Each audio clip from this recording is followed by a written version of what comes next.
So according to the latest rumors, we will see the Mini 3 within April. First, there was a leak from Amazon where they actually by accident leaked information about a listing of the DJI Mini 3. That was picked up by a user and posted on Twitter. Apart from that, one of the most active sources of information from China has picked up that DJI is scheduling a product training of new products of April 20th, which will likely give us a release date around the 28th or 29th of April, correlating perfectly with the previous rumors. And before we continue down that path, I do want to point out that everything that is contained in this video is my own speculation and is by no means verified by DJI. But this is actually not what I'm going to talk to you about today, because I've kind of studied the images that have been leaked of the drone, and there's a few things that have been puzzling me. I think the Mini 3 will be one of the most important drones that we will see here in the coming future, especially for countries where 250 gram drones are becoming increasingly more important, as the legislation is putting on some pretty heavy limitations on the heavier drones. If you just started out the drone hobby, it would make perfectly sense to aim for a 250 gram drone. You can hopefully still buy, after they release the Mini 3, the DJI Mini 2 and even the SE if you just want to get started. But if you want to maximize the performance within the 250 gram envelope, there's really no way around the Mini 3. We have seen some pretty cool stuff from competitors like Autel that have produced cameras with a very big sensor, actually 0.8 inch sensor with a f-stop of 1.9, providing some really superior low light capabilities. But according to the rumors that I've been able to pick up, we will see even better performance with the Mini 3 that could contain up to a 1 inch sensor with an aperture of 1.7, increasing the low light capabilities even further.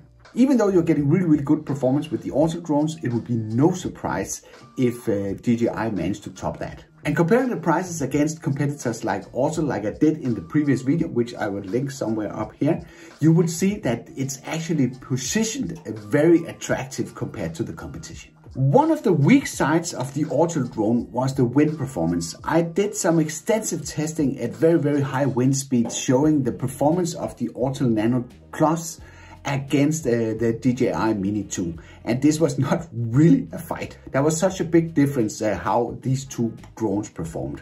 I know Autel has done some improvements afterwards, but one of the biggest problems with the Autel Nano and the Nano Plus was the capability to change the tilt angle above a certain level. If you have watched the video about how a drone fundamentally works that I've posted a while back here on the channel, you would understand that the maximum tilt angle is absolutely crucial for the wind performance of a drone. The more you can tilt the drone and still keep the camera straight, the better it will be capable of performing in the wind, under the assumption all other parts are equal. I know you will be able to tweak some parameters on the drone, like the rotation speed of the motors, as well as the pitch and the size of the props, that will be able to increase the performance. But the most important parameter when you're fighting wind is the tilt angle. That's also why you are seeing the FPV drones, when they really fly fast in strong winds, that they are tilted almost to a vertical position. So my prediction for the Mini 3 is that it will have pretty good wind capabilities. By the way, if there are any Danes watching the channel here, I've started to do a lot of stuff in Danish, actually on TikTok right now.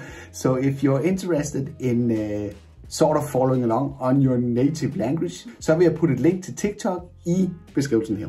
Another factor that we can take a closer look at is the battery performance. If we compare with the leaked information about the battery, we will be able to see that the standard battery of the Mini 3 will be larger than what we have in both the Mini 2 and the Nano Plus, with a capacity of 2,453 compared against 2,250.